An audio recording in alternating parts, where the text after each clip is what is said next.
So here's a little story on the 1940 WC that I picked up back in 2019 around, I think, September, maybe August, somewhere's in there. But it did not have the fenders, and it did not have the seat back there, in which that's not the correct style. That's actually for off of a C, I think, is what I got it off. And when I bought it, the people I bought it off is my cousin, they're big into Allis-Chalmers too. But anyways, when I got it, it had a brand new crankshaft in it and other work to it. And the guy's father died, so I guess he decided he wanted to sell his dad's tractor. And I bought it because I've always wanted a WC, and I really kind of wanted one of my grandfather's WCs, but that's kind of a story for another day. But anyway, so I got a WC, and I ended up getting one with a really rare wheel option on it. See, a regular WC has a full cast center and doesn't run these style centers, but these are actually for like a high crop, and they're an option for only the RC and the RC as far as I know, but you can put them on a WC because an RC and WC is the same tractor. But they are a rare option, I guess, to find on a WC.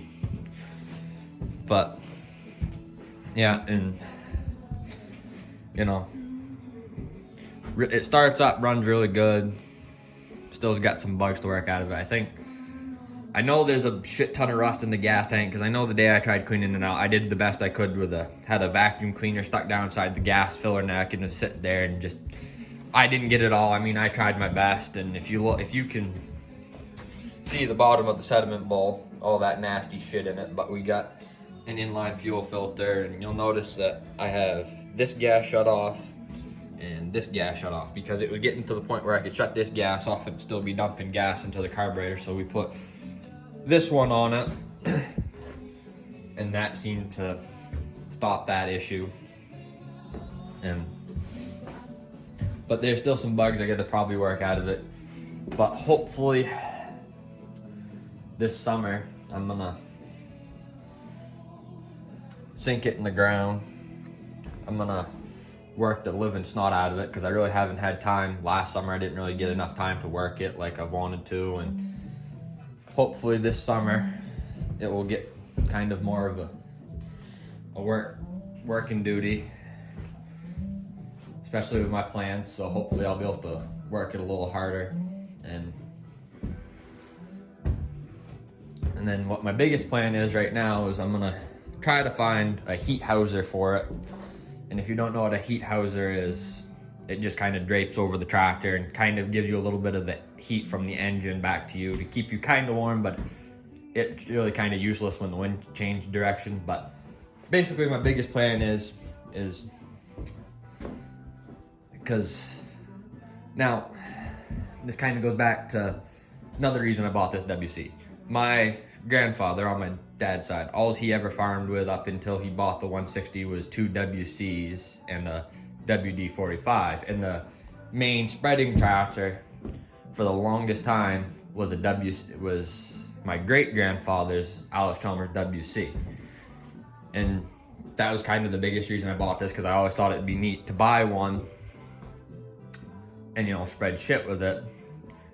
But a lot of things have changed since my grandfather milked cows. Like now in the state of Maine, you can't spread manure from December till April. There's pretty much, you can only stockpile it at the fields you want to spread, but you can only spread through the spring, summer, and into the fall. But after December, you can't spread. So it's kind of screwy there, but yeah. But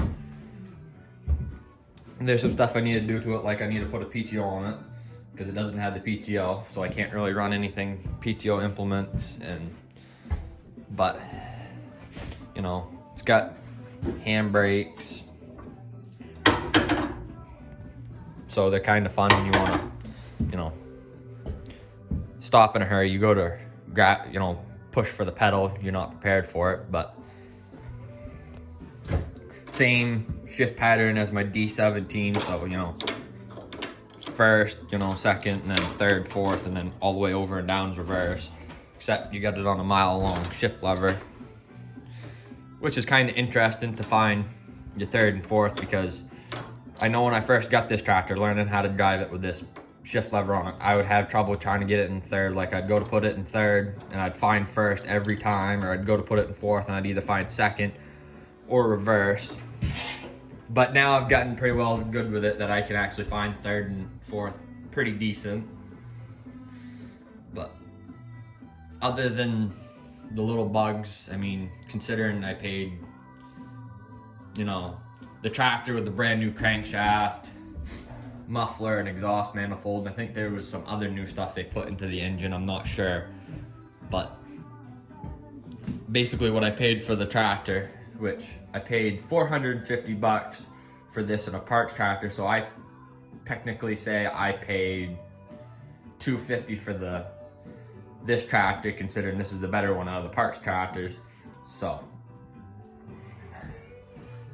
considering I paid, you could technically say I paid $250 for this one, for what I paid for it, and what, you know, I technically should have paid for it, considering what, you know, was all put into the engine, and you know what they put into it for money. I technically should be, you know, be paying more like $800 to $1,000 for just this tractor alone. But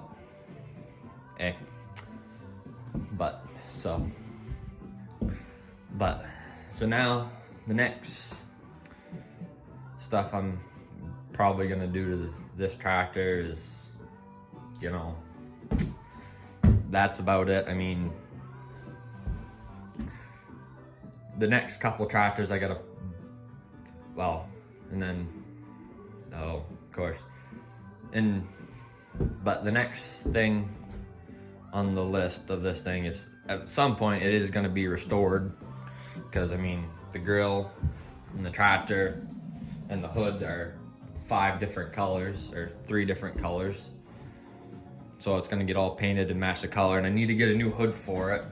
New hood and a new fender, or not a new fender, but fix a dent in that fender and the dent in this fender, because if I can find the pictures of it, it got, back last summer, my dad parked it out next to the woods line, and it, you know, it was parked there, and he was gonna put it away when he was done, except it come in downpouring, like crazy downpour, and my dad didn't want to go out in the rain, which I kind of understand, but at the same time, you know. And so a tree branch, pretty good sized tree branch, blew over across the top of the hood, and you know, it bent this seat back down, and I mean, I did all I could to bend it up, and I'm pretty sure the seat sprung back, because now when you sit in the seat, you kind of feel like you're sitting back further. This light used to have a lens in it, but that got shattered out. It laid across the fenders, and I mean, it crushed the hood right down, and one tree branch landed right on the top of this and broke this part of the ring cap off. And if you can look right there, I did weld it right back together, because I was just running it around without one, but I finally decided to put it back together. But like my dad said, because I mean, there was probably a good 20-inch tree laying on the ground, like within like 6 inches of that tire. My dad said if that tree was probably 2 feet, if the tractor was 2 feet parked closer to the woods, it probably would have just flattened the tractor, and the tractor would have been no more. So we got really, really lucky with that one. So that's a little more in-depth on the WC. At some point, I'm gonna own probably a WD-45 or a WD. I mean, I could have bought a WD off the same guy I bought this tractor off of, but yeah. So there's a little more in-depth story on this tractor.